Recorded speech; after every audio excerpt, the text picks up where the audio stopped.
So I was dating this guy, Brent. This was my first really serious relationship, like the kind where you start thinking about the future and meeting each other's families and all that. I was completely head over heels for this man, and I thought he felt the same way about me. Brent had this thing about Vegas. He was obsessed with it. Every time we talked about travel or fun weekend ideas, he'd bring up Vegas. He'd scroll through Instagram looking at all these fancy hotel posts and expensive restaurant photos, talking about how amazing it would be to do a real Vegas trip someday. His birthday was coming up in March, and I wanted to do something special for him. This was going to be our first big milestone together, and I was so excited to show him how much he meant to me. I started planning this elaborate Vegas weekend, the works. I spent weeks researching everything. I wanted it to be perfect. I booked us a room at the Bellagio with the fountain view because he'd mentioned how cool that would be. I made reservations at the steakhouse he'd been talking about for months, the one with the dry-aged beef and the crazy wine list. And the big surprise, a helicopter tour over the Strip. The helicopter thing was his dream. He'd mentioned it probably 50 times, always saying how incredible it would be to see Vegas from the air. It cost $800 for both of us. But seeing his face light up when I told him about it, totally worth it. The whole weekend cost me $3,000 after flights, hotel, meals, and activities. But I was making good money at my job I'd been saving up, and I wanted to spoil the man I loved for his birthday. This felt like what people in serious relationships did for each other. Friday night, when we checked in, Brent went absolutely crazy taking photos of our room. He was posting everything to his Instagram stories. The fountain view, the fancy bathroom, the champagne I'd ordered for the room. He kept talking about how this was the life and how amazing everything was. At dinner that night, he ordered the most expensive cut on the menu without even looking at the price. 2 bottles of wine. He was filming himself cutting into this massive steak, posting it all over social media with the restaurant's location tagged. I was just happy seeing him so excited and having such a good time. Saturday morning was the helicopter tour. And you guys, this man was like a kid in a candy store. He spent the entire 20-minute flight filming himself with the Vegas skyline behind him. The pilot actually had to tell him twice to keep his seatbelt fastened because he kept trying to get better angles for his videos. Here's the thing that should have been a red flag, but I was too in love to notice. He didn't tag me in a single post from the entire weekend. Not one. All these photos and videos of our romantic getaway, and it was like I didn't even exist. But I told myself he just wanted to keep our relationship private or whatever. Saturday night, we hit the casino, and that's where things started getting weird. Brent lost $400 at blackjack pretty quickly, then kept asking me for more cash. I gave him another $200 because I figured it was his birthday weekend, and he deserved to have fun. Then he started buying rounds of drinks for random people at the bar using my credit card. When I suggested maybe we should head back to the room and spend some time together, he told me to stop being controlling. Controlling for wanting to spend time with my boyfriend on his birthday weekend that I'd planned and paid for. But the real show happened Sunday night. We met up with his college friends at this bar downtown for Seth's birthday roast. Seth was getting married soon, and they planned this whole roast thing where people would get up and make jokes about him. It seemed like harmless fun. Brent had been drinking since noon that day. His friends Simon and Ricky were already pretty drunk when we got there. They'd rented out the back room and set up a microphone for people to take turns roasting Seth. At first, it was actually funny. People were making jokes about Seth's terrible haircuts in college, how he texts his fiancée every 10 minutes, normal friend group stuff. Everyone was laughing. Seth was taking it well. Good vibes all around. Then Brent grabbed the microphone. I'll never forget what happened next as long as I live. Hold up, I got something to say about desperate women, he announced into the microphone, looking directly at me. This desperate woman thinks buying me makes her special. Fake Paris helicopter rides and overpriced steak. She treats me like her little purse dog. The room erupted in laughter. Simon was recording the whole thing on his phone. I was sitting there in complete shock, feeling like I was going to throw up. Brent pulled the helicopter tour tickets from his wallet and waved them above his head like trophies. Helicopter passes, like I'm some basic tourist. My ex took me on private jets to actual destinations, not tourist traps for idiots with more money than sense. The laughter got even louder. Ricky stood up and raised his beard like he was making a toast. Bros, just dump her already. And then Brent said the thing that will haunt me forever after she pays for Simon's bachelor party next month. Why waste a good ATM? A good ATM? A good ATM? These men were treating me like I was some kind of joke, some pathetic woman who throws money at men for attention. And my boyfriend, the man I loved, the man I just spent $3,000 on for his birthday, was leading the charge. I stood up, walked over to where Brent was standing, and took the microphone from his hands. "You're right about one thing," I said into the microphone, looking directly at Brent. "Dogs are loyal. You're more like a parasite. And parasites always crawl back on their knees when their host cuts them off." I set the microphone on the nearest table and walked out of that bar with every ounce of dignity I had left. Brent followed me to the parking lot, suddenly sober and stumbling over apologies, but I was done. I got in my car and drove home alone. He took an Uber back to his place that night. Monday morning, he texted me asking if I was still mad, like I was overreacting to some minor disagreement. Tuesday, he called twice. I didn't answer. Wednesday, he showed up at my office with grocery store flowers and gas station coffee, trying to apologize. I told security I didn't want to see him. By Friday, he was leaving these pathetic voicemails about how drunk he was, how his friends pressured him into the joke, how he never meant any of it. He promised to pay me back for Vegas and take me somewhere nice to make up for everything. The voicemails got longer and more desperate each day. 2 weeks later, he was still calling. He left this message about Simon's bachelor party coming up, asking if we could talk about it. He mentioned that deposits had already been made based on my previous agreement to help with expenses. Previous agreement? I had never agreed to pay for anyone's bachelor party, but apparently Brent had been telling his friends that I would. 3 weeks after Vegas, this man showed up at my apartment building at 11 p.m. on a Thursday night. My security guard called up to ask if I wanted to see him. I could see him through my window pacing back and forth on the sidewalk like a lost dog. He looked exactly like what he was, a parasite who just realized his free ride was over. I told security not to let him up. I watched him pace for 20 minutes before he finally left. He called me 6 times that night. I didn't answer any of them. Turns out Simon's bachelor party was real, and the deposits Brent had mentioned were real too. Simon had been texting me directly, asking about payment plans, because Brent had promised his friends a weekend they couldn't afford on their own. This man had been planning to use me as his personal ATM for his friends' entertainment. And when I refused to play along, suddenly I was the crazy ex who couldn't take a joke. But I wasn't done with Brent yet. Not even close. He wanted to humiliate me in front of his friends and then expect me to keep funding his lifestyle. He was about to learn exactly what happens when you bite the hand that feeds you. Stay tuned for update 1, because this story is just getting started. First update, the response to my last post was insane.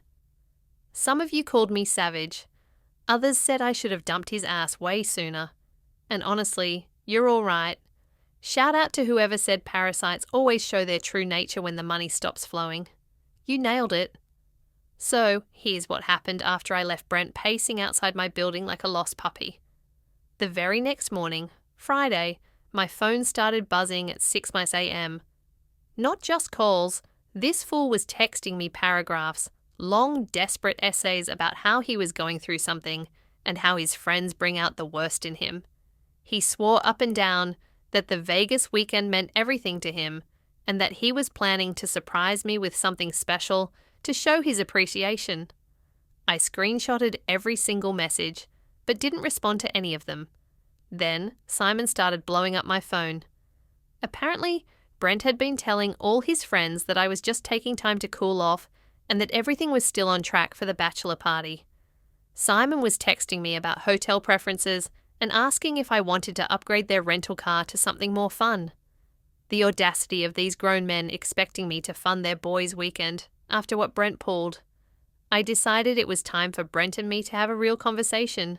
Not these pathetic voicemails and text walls, but a face-to-face where he couldn't hide behind his phone screen.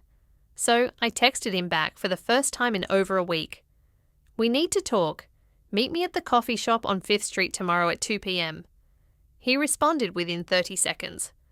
"Yes, thank you. I'll be there. I love you so much." I wanted to throw my phone across the room. Saturday rolls around, and I get to the coffee shop 15 minutes early. The second he saw me, his whole face lit up like I was his salvation. He practically ran over to my table and immediately started word-vomiting apologies before he even sat down. How sorry he was, how drunk he'd been, how his friends were jealous of what we had and were trying to sabotage us. He kept reaching across the table trying to grab my hands while I sat there stone-faced. "Babe, please. You have to understand. Simon and Ricky have been giving me esh for months about how you spoil me. They made me feel like less of a man. I was just trying to prove something stupid and it came out all wrong. I let him ramble for a full 10 minutes. He told me how he'd been thinking about proposing soon, how he wanted to take me to meet his parents, how he'd already started looking at rings online." Rings. This man thought a few pretty words would make me forget that he called me desperate and compared me to an ATM in front of all his friends while they recorded it. Finally, I cut him off. "Are you done? I just need you to know that everything I said was, 'You're the best thing that's ever happened to me. I don't deserve you, but I'm going to spend every day making this up to you. You're right. You don't deserve me, and you're definitely not going to make anything up to me.'" The look on his face was priceless. Pure panic. "What do you mean?" "I mean we're done, Brent. Completely done." Now this is where it got interesting. Instead of accepting it like a normal person, Brent completely lost his mind. His voice got louder, and people started staring at us. He started listing everything he'd ever done for me, which was hilarious because the list was embarrassingly short. Apparently driving me to the airport once and helping me move a dresser up 2 flights of stairs was supposed to balance out $3,000 and public humiliation. You can't just throw away all this months over one stupid joke. I was drunk. It wasn't a joke, Brent. Jokes are funny. What you did was show everyone exactly what you think of me. That's not what I think of you. I was trying to be funny by calling me desperate, by telling your friends I'm an ATM, by waving around the tickets I bought you like they were evidence of how pathetic I am. He started backtracking fast. Suddenly, it was all about how much pressure he felt from his friends, how they were always making comments about our relationship, how he felt emasculated. He actually used the word emasculated, like his fragile ego was my responsibility to protect. But then he said something that made my blood boil. "Look, Karen used to make me feel like about money too. She was always throwing her family's wealth in my face, making me feel small. When I met you, I thought you understood that I needed to feel like a man in this relationship. Karen, his precious ex. The same Karen he'd been stalking on Instagram and comparing me to for months. Now she was somehow the villain in his story. And I was supposed to be grateful that he let me spend my own money on him. So, you decided to humiliate me in front of your friends to feel like a man? That's your solution?" I wasn't trying to humiliate you. I don't know. I was drunk and stupid. You were showing off. You wanted your friends to think you had me wrapped around your finger. You wanted them to see that you could treat me like garbage, and I'd still keep paying for your fun. This hit too close to home because he got quiet, like dead silent for almost a minute. Then he tried a different approach. The wounded puppy routine. "Fine, you're right. I up. But people make mistakes and people who love each other work through them. If you really cared about me, you'd give me a chance to fix this. If you really cared about me, you wouldn't have done it in the first place, so that's it. All months down the drain because I said some stupid when I was drunk. No, Brent. All months down the drain because you've been using me for months and I finally saw you for what you really are." He started getting aggressive then. His voice was getting louder and his arguments were getting nastier. He accused me of being stuck up, said I used money to control people, claimed I never really loved him, and was just trying to buy his affection. The complete ficking audacity of this man to flip the script and make me the villain in his sob story. You know what? Maybe my friends were right about you. Maybe you are desperate. Maybe you do use your money to manipulate people because you can't get them to stay any other way. The coffee shop was dead silent. Everyone was staring at us now. I stood up, grabbed my purse, and looked down at him. You want to know what's desperate, Brent? Begging someone you just insulted to keep funding your lifestyle. That's desperate. I started to walk away, but he grabbed my arm. What about Simon's bachelor party? We already made commitments. People are counting on this. And there it was, the real reason for this whole performance. Not because he loved me or missed me or wanted to make things right, because he needed my credit card for one more weekend. That sounds like a you problem. You can't just leave me hanging like this. I already told everyone it was handled. Then you better figure out how to handle it yourself. I walked out of that coffee shop feeling like a goddamn queen. But the story doesn't end there because apparently Brent still didn't get the message. Sunday night, he showed up at my apartment again. This time he brought reinforcements. Simon and Ricky were with him, and they all looked like they'd been drinking. My doorman called up and asked if I wanted to see them, and I told him absolutely not. But these idiots didn't leave. They stayed outside my building for 2 hours. I could see them from my window, taking turns trying to call me and pacing around like lost puppies. Neighbours were staring. It was embarrassing as hell. Finally, my doorman came up personally to tell me that other residents were complaining and asking if I wanted him to call the cops. I told him to give them one warning to leave, and if they didn't, then yes, call the police. That got them moving. Monday morning, I woke up to 17 missed calls and a dozen text messages from all 3 of them. Brent was still doing his apologetic routine, but Simon and Ricky were taking a different approach. Simon's messages were trying to convince me that Brent was going through a rough patch and that I should be more understanding. Ricky was more direct. He basically told me I was being dramatic and that guys say stupid when they drink, and I needed to get over it. But here's the thing that's got me absolutely raging. I found out through a mutual friend that these have been telling people that I'm the crazy one, that I overreacted to a harmless joke, and that I'm holding the bachelor party hostage because I'm bitter about the breakup. They're literally spinning this like I'm the villain, like I'm some psycho ex who can't take a joke and is now trying to ruin everyone's fun out of spite. I'm about to show these boys what spite actually looks like. Stay tuned, Reddit. This is about to get really interesting.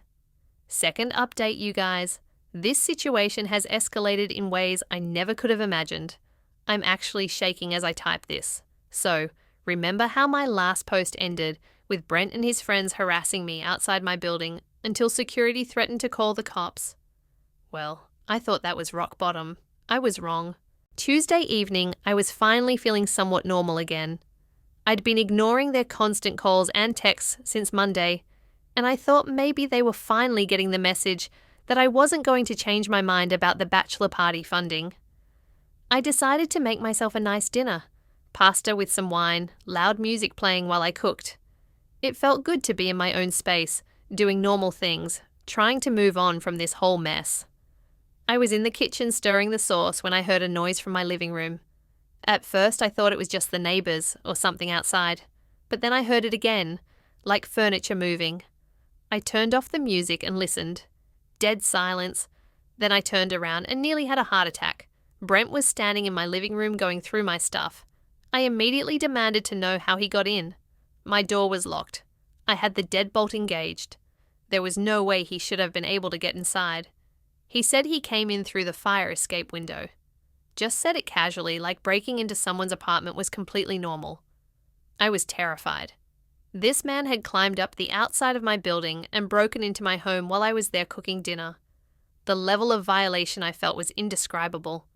I told him to get out immediately, but he said he wasn't leaving until I told him the truth. I asked what truth. He'd been going through my dresser, my closet, even my bathroom cabinets, looking for evidence of another man. He was completely convinced that the only reason I'd broken up with him was because I'd been cheating and found someone better. He was looking for extra toothbrushes, men's clothes in my laundry, a second phone charger, anything that would prove another guy had been spending time in my apartment. I told him there was no other guy. that I broke up with him because he humiliated me and tried to use me for money. He didn't believe me. He was convinced that I'd been cheating, and that's why I'd suddenly turned cold and vindictive toward him. In his twisted mind, there was no way a woman would leave him unless she had someone else lined up. I told him he was being insane and needed to leave right now. That's when he got aggressive. He said he wasn't going anywhere until I admitted what I'd done and apologized for lying to him and his friends. He said he knew I'd been telling people things about him to make him look bad, and he knew there was another guy involved. When I told him he needed to leave or I was calling the police, he said, "Go ahead." But he wasn't leaving until he got answers. He said if I tried to make him leave, maybe some of my nice things would get broken in the process. Maybe my laptop would accidentally get smashed. Maybe my TV would fall over. Accidents happen when people are upset. That's when I realized I was in serious danger. This wasn't just an angry ex. This was someone who had broken into my home and was now threatening to destroy my property if I didn't comply with his demands. I managed to grab my phone and step into the bathroom, where I quickly texted my brother Logan. Emergency. Brent broke into my apartment through window here, now threatening me. Please come immediately. Logan lives about 20 minutes away, but he must have driven like hell because he was banging on my door 15 minutes later. When I let him in, he took one look at my face and asked where Brent was. Brent was still in the living room, and when he saw Logan, he tried to act like nothing was wrong. He greeted Logan like they were old friends and he was just visiting normally. Logan asked him how he'd gotten into the apartment. Brent tried to deflect, saying we'd been talking and working things out. Logan asked again how did he get in, because he knew I'd been keeping my door locked since the breakup. That's when Brent admitted he'd come in through the fire escape window. He said he just needed to talk to me and I wasn't answering his calls. Logan's face went completely dark. He told Brent that what he just described was breaking and entering, and that he needed to leave immediately. Brent said this was between him and me, and Logan had no right to interfere in our relationship. Logan said there was no relationship. I told Brent it was over, and he just committed a crime by breaking into my apartment. Brent started getting defensive, saying he used to contribute to rent here and still had rights. Logan asked what rights those were since Brent's name wasn't on the lease, and I'd already told him the relationship was over. Brent couldn't answer that. Logan physically grabbed Brent by the arm and walked him to the door. Brent tried to resist, saying he wasn't done talking to me. But Logan is bigger and stronger and wasn't having any of it. Logan literally pushed him out of my apartment and told him if he ever came back, if he ever contacted me again, if he ever so much as drove by my building, Logan would call the police and press charges for breaking and entering, trespassing, and harassment. Brent tried to argue from the hallway, saying Logan couldn't threaten him and that this wasn't over. Logan said it was completely over, and if Brent didn't understand that, he could explain it to the police. I thought that would be the end of it. I thought maybe having someone physically remove him from my apartment would make Brent realize how far over the line he'd gone. I was wrong again. Thursday morning, my co-author Jill came up to me looking concerned and showed me her phone. And I swear to God, I almost fainted when I saw what was on her screen. These absolute idiots had made a TikTok about me. I'm talking a full production, guys. Simon's account with a title like "When Good Men Get Destroyed by Ungrateful Women." And it was using my face, my photos, my life to create this completely fictional story about how I'm some cheating, gold-digging girl who destroyed an innocent man. They'd taken photos from our relationship, pictures I thought were private moments between us, and edited them with text overlays and dramatic music to make it look like Brent was this devoted boyfriend working multiple jobs to support me while I was this cold, materialistic who used him and threw him away for someone richer. None of it was true, not a single word, but it looked convincing. They'd crafted this whole narrative about modern women being selfish and disloyal, and they were using my face as their poster child for everything wrong with women today. The video had over 5,000 views, and I was hyperventilating reading the comments. Hundreds of people calling me a gold digger, saying I looked like the type to do this trash. People were sharing stories about their own crazy exes and using me as validation for their misogyny. But here's what really sent me into a panic. People in the comments were saying things like, "Someone should make a compilation of women like this, and this needs to go on YouTube, and she should be famous for being such a terrible person." I was terrified that this was going to spread beyond TikTok. What if someone took this and put it in one of those YouTube compilations about crazy exes? What if it ended up on Reddit or Twitter or Facebook?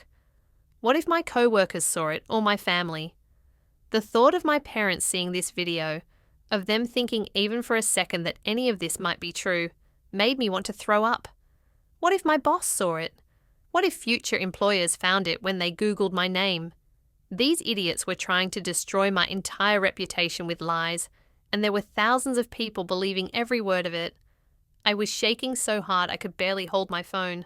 Jill had to sit me down and get me a glass of water because I looked like I was about to pass out. I was done. I looked up Simon's family online, found his parents' address, his mum's Facebook, his dad's workplace. These people needed to know what their son was doing with my photos and my life, and they needed to know right now. Friday afternoon, I drove to their house. It was in a nice suburb, well-maintained lawn, the kind of neighbourhood where reputation matters.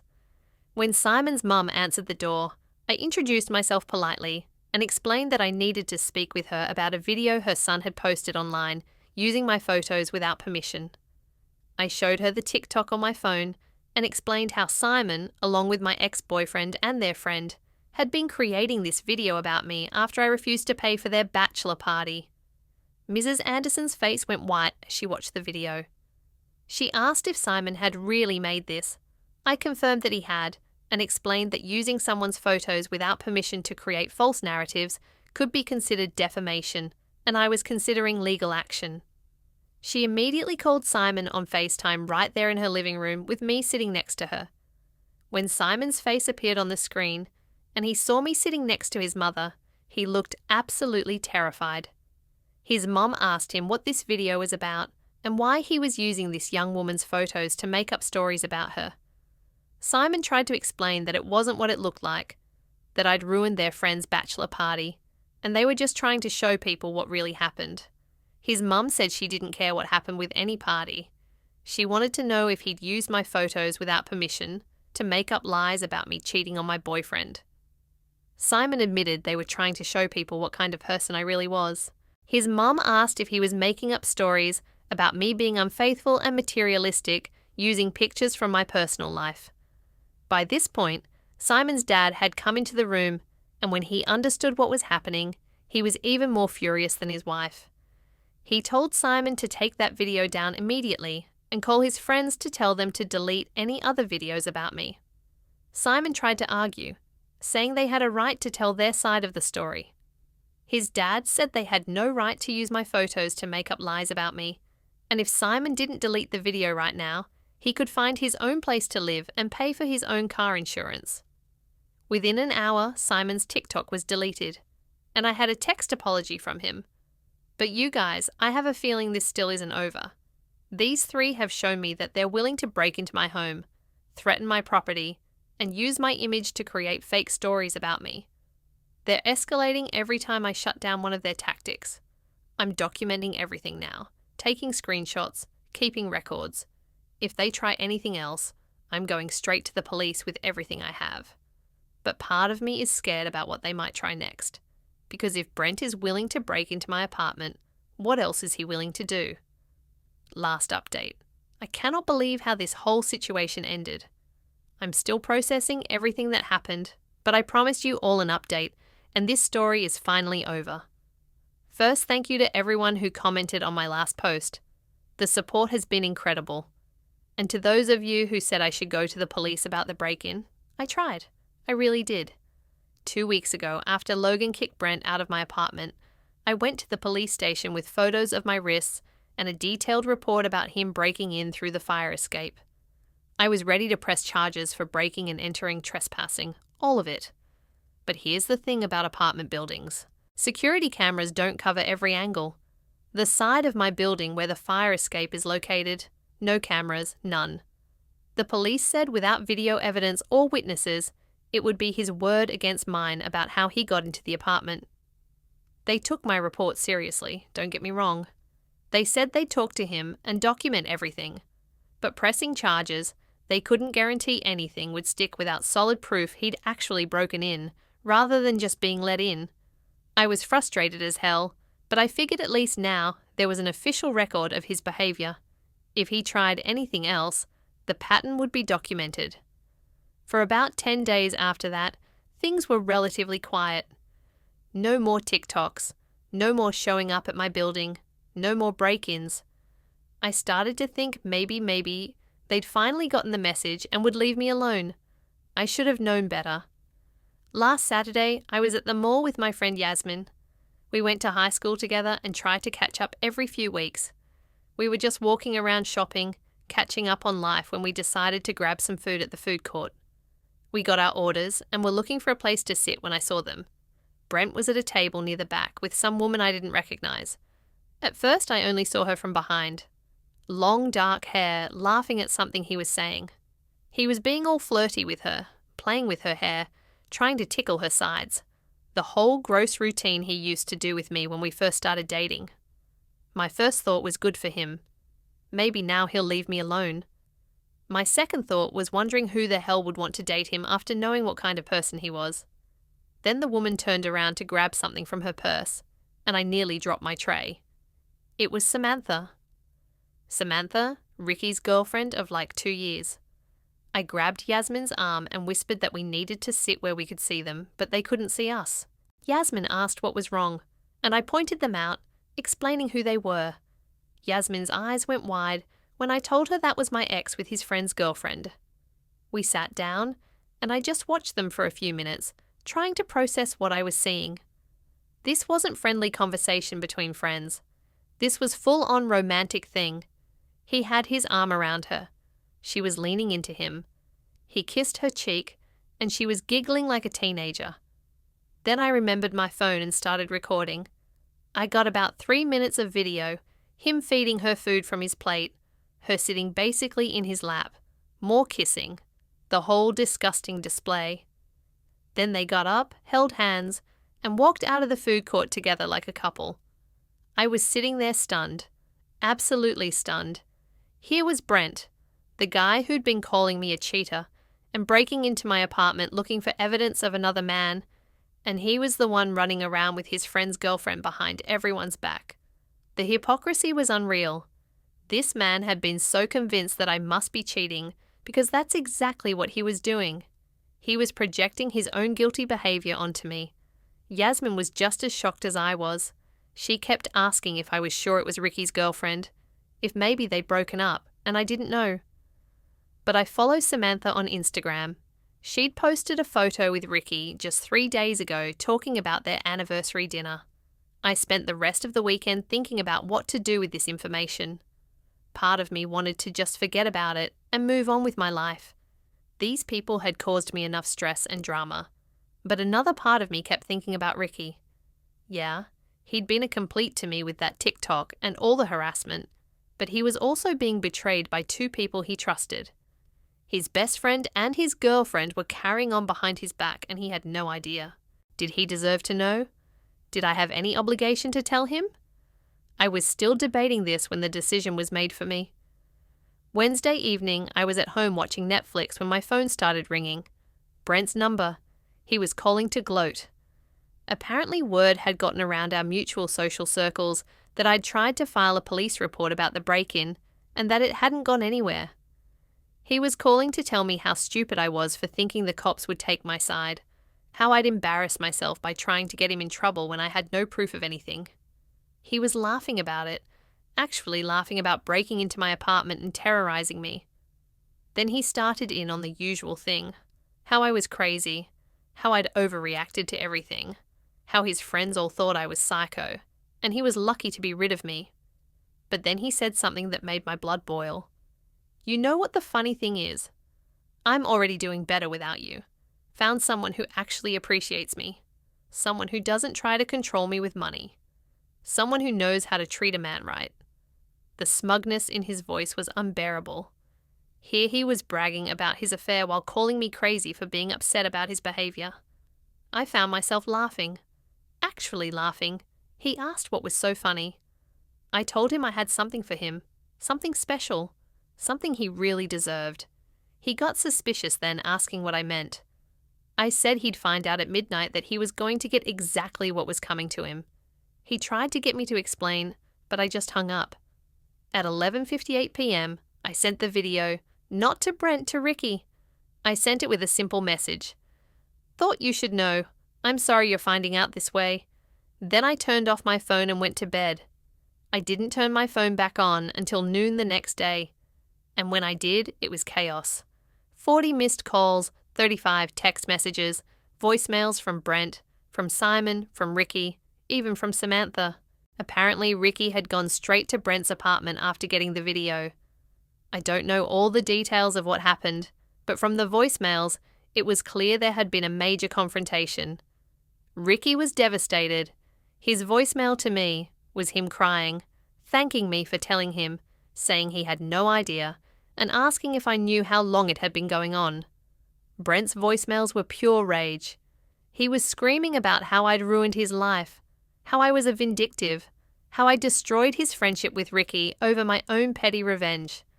Simon's messages were trying to play peacemaker, saying everyone needed to calm down and work this out like adults. Samantha's messages were begging me not to tell anyone else, saying it wasn't what it looked like, that she and Ricky were having problems and she'd made a mistake. But the most interesting messages were the ones that came later in the day. Apparently, after confronting Brent, Ricky had gone home and confronted Samantha. She'd confessed that the affair had been going on for over a month. Since before the Vegas trip, since before Brent and I had even broken up, which meant Brent had been cheating on me while I was paying for his birthday weekend, while I was planning nice things for us, while he was calling me desperate and clingy behind my back. The timeline was becoming clear. Brent had been having an affair with his best friend's girlfriend, probably felt guilty about it, and projected all that guilt onto me by becoming convinced that I must be cheating too. When I broke up with him, he couldn't accept that it was because of his own shitty behaviour. He had to believe there was another man involved, because that's exactly what he was doing. By Thursday evening, their entire friend group was in chaos. Ricky had broken up with Samantha and wasn't speaking to Brent. Simon was trying to stay neutral, but was clearly uncomfortable with the whole situation. Other friends were taking sides, asking questions, demanding to know who knew what and when. Friday morning, I got one final call from Brent. He asked if I was happy now that I'd destroyed everything. I told him I hadn't destroyed anything. I'd just shown people the truth about what he was doing. He said it wasn't supposed to happen like this, that things with Samantha just got complicated, and he never meant for anyone to get hurt. I asked him how long he'd been planning to cheat on me. He said it wasn't like that feelings just developed over time and he didn't know how to handle it. I asked if he was cheating on me during the Vegas trip. Long silence. Then he admitted that he and Samantha had been talking for weeks before Vegas, that they had kissed for the first time the night before we left for the trip, so there it was. While I was planning his birthday weekend, booking helicopter tours, making dinner reservations, spending $3,000 to make him happy, he was already involved with someone else. The Vegas humiliation, the breaking and entering, the TikTok campaigns, all of it. It was coming from a man who had been betraying me from the beginning and was too much of a coward to just break up with me. Honestly, I told him that if he'd just been honest from the start, none of this would have happened. If he'd just said he had feelings for someone else instead of taking my money and then humiliating me in public, we could have ended things civilly. I told him I didn't care about his apologies anymore. The time for apologies was 2 months ago when he could have made different choices. Then I hung up and blocked his number for good. It's been a week since all of this went down, and I'm finally starting to feel like I can move on with my life. Ricky and Samantha are done. She moved out of their shared apartment and is apparently staying with friends while looking for her own place. Sometimes the trash really does take itself out. You just have to be patient enough to let it happen. It's finally over and I can honestly say I'm happier now than I've been in months. Reddit, you're the